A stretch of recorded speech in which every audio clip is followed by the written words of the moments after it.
जैसा कि मैंने ट्रस्ट सीरीज़ के एपिसोड 2 में शेयर किया था कि जब मेरी लाइफ में कोई स्पेशल पर्सन था नहीं, तब भी मुझे पूरा विश्वास था कि मेरी शादी लव मैरिज ही होगी। लेकिन एक मोमेंट आया जब मुझे अपना ही विश्वास जो था वो फीका लगने लगा, उस पर डाउट होने लगा। ऐसा लगा कि क्या ये सच में फेथ था या बस मैंने खुद को फोर्स किया था विश्वास करने के लिए।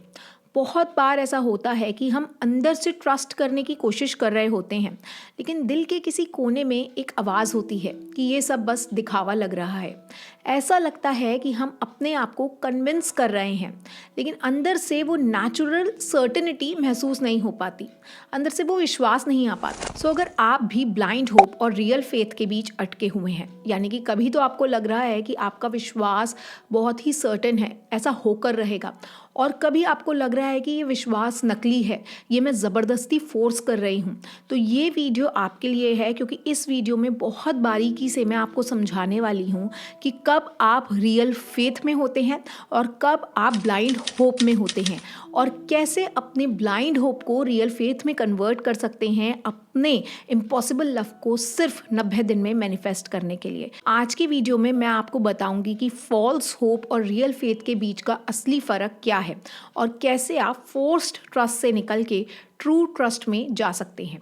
तो सबसे पहले हम बात करते हैं कि फॉल्स होप और ट्रू फेथ, इन दोनों का सबसे बड़ा डिफरेंस क्या है। फॉल्स होप का मतलब है कि जब आप लॉजिकली बिलीव करने की कोशिश कर रहे होते हैं, लेकिन अंदर से वो बिलीव जो है आपको फील नहीं हो रहा होता है, बस आप लॉजिक से करते हैं उसको बिलीव। आप खुद को ऐसा कन्विंस करने की कोशिश कर रहे हैं, लेकिन अंदर से एक डाउट रहता है कि क्या ये सच में होगा भी। आप मैनिफेस्टेशन की टेक्निक्स तो अप्लाई कर रहे होते हैं, पर सिर्फ इसीलिए क्योंकि आपको डर है कि अगर आप ये सब छोड़ देंगे, अगर आप मैनिफेस्टेशन टेक्निक्स नहीं अपनाएंगे तो डिज़ायर आपसे दूर चली जाएगी। आप सिर्फ पॉजिटिव सोचने का एक नाटक सा करते हैं, पर अंदर से फियर, लैक और डेस्परेशन आपके इमोशंस में झलकता है। इसको मैं आपको एक एग्जाम्पल से समझाती हूँ। सोचिए एक लड़का एक लड़की को पसंद करता है, पर जो लड़की है उसमें इंटरेस्टेड नहीं है। फिर भी वो हर दिन अफर्मेशंस बोलता है कि वो मुझे पसंद करती है, हम साथ होंगे, लेकिन अंदर से उसे पता है कि लड़की बिल्कुल भी इंटरेस्टेड नहीं है। तो जो उसका विश्वास है वो नेचुरल नहीं आ रहा है, वो बस फोर्सफुली पॉजिटिव सोचने की कोशिश कर रहा है। ये प्रॉब्लम है, ये ब्लाइंड होप है, ये एक इल्यूजन में जीने जैसा होता है। अब आप कहेंगे कि ये ब्लाइंड होप है, तो ट्रू फेथ क्या है? तो अगर ये ही लड़का सच में फेथ डेवलप करेगा तो उसका जो अप्रोच होगा वो बिल्कुल अलग होगा। वो समझेगा कि अगर ये कनेक्शन रियल है तो यूनिवर्स उस लड़की को नेचुरली उसकी लाइफ में लेकर आएगा। उसे कुछ करने की ज़रूरत नहीं है, उसको फोर्स करने की तो बिल्कुल ज़रूरत नहीं है। वो अपनी एनर्जी पर काम करेगा, अपने अंदर की क्वालिटीज़ को इम्प्रूव करेगा, सेल्फ लव डेवलप करेगा, और किसी एक इंसान पर ऑब्सेस होने की जगह अपनी वाइब्रेशंस को शिफ्ट करेगा। अगर लड़की इंटरेस्टेड ही नहीं है तो वो फोर्सफुली बिलीव करने की बजाय बस यूनिवर्स पर भरोसा रखेगा कि जो बेस्ट है वो उसके लिए होगा। जो फॉल्स होप होता है ना, वो थॉट सेंट्रिक होता है, जिसमें हम फोर्स्ड थिंकिंग से खुद को पॉजिटिव रखने की कोशिश करते हैं। और जो ट्रू फेथ होता है वो बस न्यूट्रल होता है, जिसमें हम ना एक्साइटेड होते हैं ना ही डिप्रेस्ड होते हैं, हम बस मस्त होते हैं, अफर्म होते हैं, शांत होते हैं, पीसफुल होते हैं। फॉल्स होप पूरे दिन फ्लक्चुएट करती रहती है, क्योंकि हर समय विचारों की वजह से मन में जो भाव दशा बनती है वो हमारे फीलिंग्स को इफ़ेक्ट करती है।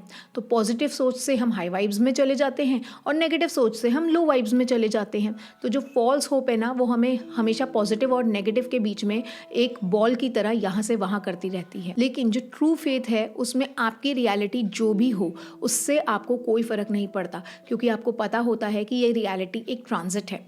दिल्ली से मुंबई जाने तक के सफ़र में जो बीच में स्टॉप है ना, ये रियलिटी वो है। फॉल्स होप में लोगों को अपना भरोसा मजबूत करने के लिए खुद को प्रूफ देना होता है, और वो प्रूफ होता है फिजिकली टेक्निक्स आजमाना कि मैं अब टेक्निक्स कर रही हूँ तो मेरा ट्रस्ट जो है वो बढ़ जाएगा।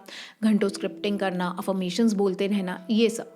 ट्रू फेथ में लोग टेक्निक से ज़्यादा ज़ीरो थॉट अवस्था में रहने की आदत में जाने लगते हैं, कुछ ना सोचने की अवस्था में। तो अब तक हम अच्छे से समझ चुके हैं कि ट्रू फेथ और फॉल्स होप में क्या फ़र्क होता है, और शायद आपको भी एहसास हुआ होगा कि आपके भरोसे में कहाँ पर कमी रह गई है। लेकिन अब सवाल ये है कि इस ब्लाइंड होप को असली फेथ में कैसे बदला जाए, because let's be honest 90% of the time ये ब्लाइंड होप ही है हमारे मन में। अगर आप ये सोच रहे हैं कि कोई टेक्निक या ट्रिक अपनाकर ये ओवरनाइट हो सकता है, तो मैं यहाँ पे क्लियर कर दूँ कि ये कोई माइंड गेम नहीं है, ये आपके अंदर की यात्रा है, इनर जर्नी है। फेथ को ज़बरदस्ती नहीं बनाया जा सकता, इसे महसूस किया जाता है, इसीलिए इसे गहराई से समझने और अपनाने की ज़रूरत होती है। तो आइए जानते हैं कुछ प्रैक्टिकल तरीकों से कैसे हम ब्लाइंड होप को ट्रू फेथ में बदल सकते हैं। ब्लाइंड होप को रियल फेथ में हमें बदलने के लिए सबसे पहले यह तय करना है कि यूनिवर्स हमारे लिए है क्या। क्या आपने कभी ये सोचा है कि आखिर ये यूनिवर्स कौन है, किससे हम मांगते हैं? बहुत से लोगों के लिए ये जो यूनिवर्स है ये कोई देवी होती है, देवता होते हैं, किसी के लिए ये निर्गुण भक्ति होती है, किसी के लिए निराकार चेतना हो सकती है, और किसी के लिए ये बस एक खुला आसमान हो सकता है, उसकी इन्फिनिटी हो सकती है। अगर भरोसा करना है तो आपको ये तय करना होगा कि आपके लिए यूनिवर्स किस रूप में है। क्या वो कोई भगवान है, या फिर कोई एनर्जी है, या वो आपकी आत्मा का ही कुछ विस्तार है?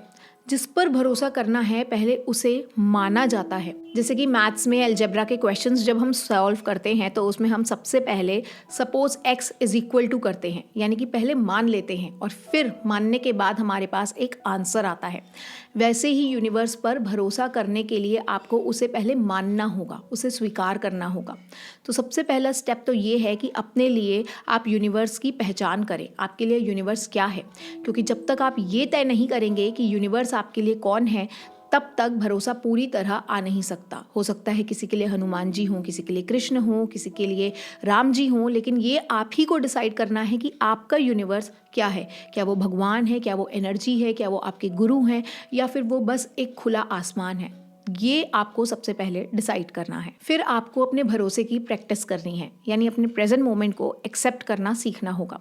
फेथ ये नहीं कहता कि आप इस पल को नकार दें, बल्कि वो ये कहता है कि आप इस पल को पूरी तरह अपना लें, ये जानते हुए कि यूनिवर्स आपके लिए कुछ बेहतर प्लान कर रहा है।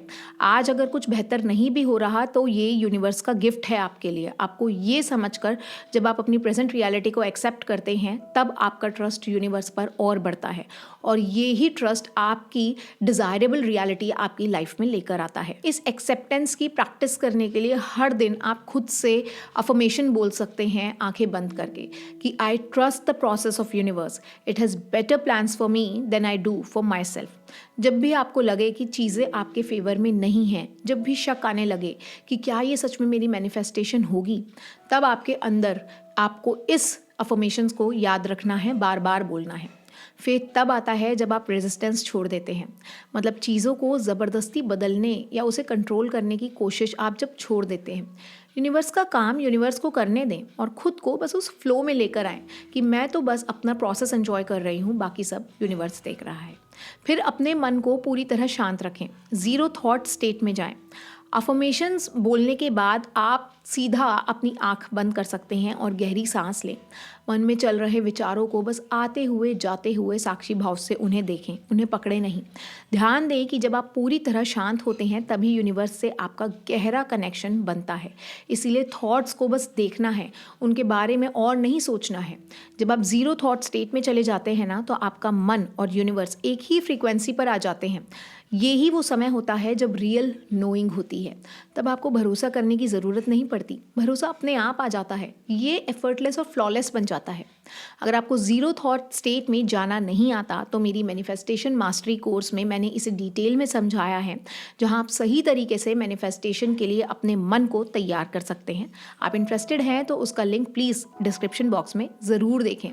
देखिए, जो ट्रू फेथ होता है ना, आपको समझना होगा कि वो कोई दिखावा नहीं होता, ये आपकी आत्मा का एक हिस्सा बन जाता है। ब्लाइंड होप लेकिन आपको हर दिन बहकाएगा, आपको सोचने पर मजबूर करेगा कि क्या ये होगा, कब होगा, आपको पॉजिटिव और नेगेटिव के चक्कर में ही फंसाए रखेगा। लेकिन ट्रू फेथ में आप रिलैक्स रहते हैं, क्योंकि आपको पता होता है कि आपका मैनिफेस्टेशन सही समय पर आपके पास आएगा ही आएगा। तो क्या आप अब भी ब्लाइंड होप में हैं, या ट्रू फेथ के लिए आप पूरी तरह से तैयार हैं? ट्रू फेथ के लिए आप अपने कदम बढ़ाने के लिए तैयार हैं? कमेंट में बताइए आपके लिए यूनिवर्स का क्या मतलब है। और अगर इस वीडियो ने आपको कुछ भी सीखने को दिया है ना, तो इसे लाइक करें, शेयर करें। और अगर आप मैनिफेस्टेशन की गहराई को समझना चाहते हैं तो मेरे मैनिफेस्टेशन मास्टरी कोर्स को ज़रूर चेक करें। हम मिलते हैं अब अगली वीडियो में, अगली ट्रस्ट सीरीज़ की वीडियो में। तब तक be happy and enjoy the process.